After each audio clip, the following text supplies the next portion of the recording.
በትናንትናው ዕለት ጠቅላይ ሚኒስትር ዶክተር አብይ አህመድ በህዝብ ተወካዮች ምክር ቤት ከምክር ቤቱ አባላት ለቀረበላቸው ጥያቄ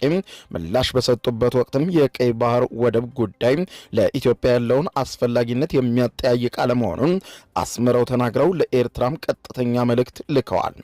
የኤርትራው ማስታወቂያ ሚኒስትር የሆኑት አቶ የማነ ገብረ መስቀል በማህበራዊ ትስስር ገጻቸው ትናንትና ምሽቱን በሰጡት ምላሽ እዚህ ቀደም ኤርትራ ስትለው የነበረውን ነገር አሁንም ደግመውታል። ይኸውም የኢትዮጵያ መንግስት አሁንም ለጦርነት እየገፋን ነው በማለት የገለጸው የኤርትራ ማስታወቂያ ሚኒስትር መግለጫ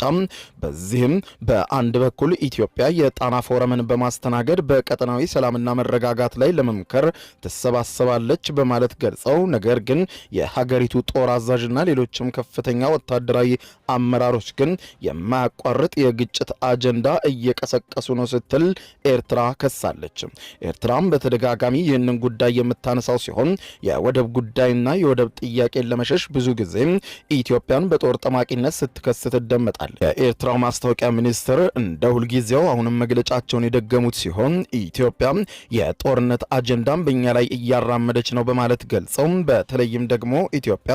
ከምጽዋ አሰብና ታጁራ እንዲሁም የቀይ ባህር ሌሎች ወደቦች ጋር የሚያገናኝ የባቡር መስመር ለመስራት አቅዳለች። ይሄውም 1.5 ቢሊዮን የአሜሪካን ዶላር ወጪ የሚደረግበት ግዙፍ የባቡር ፕሮጀክት ለመጀመር ማቀዷን ወደቡን ሳትይዝ እንዴት ይህንን ልታደርግ አቀደች በማለት ገልጸው